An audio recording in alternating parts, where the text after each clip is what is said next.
Official DJ Nagesh आप सभी का स्वागत करता है।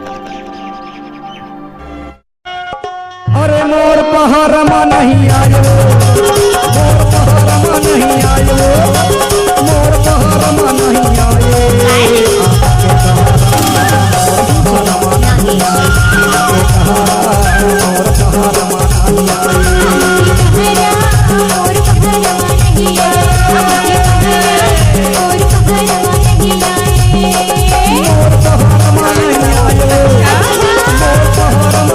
आयो।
धोखा मारे वो धोखा मारे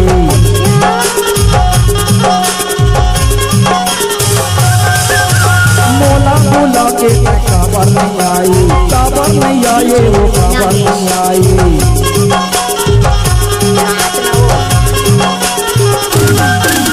मोला मोला के धोखा मारे काबर नहीं आई।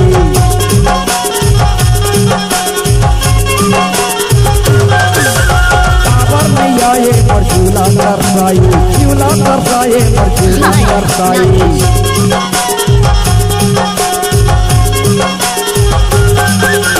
नैया बेटा मैं खाऊं जहरा रे आके कहारा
काके घमंड वो काके घमंड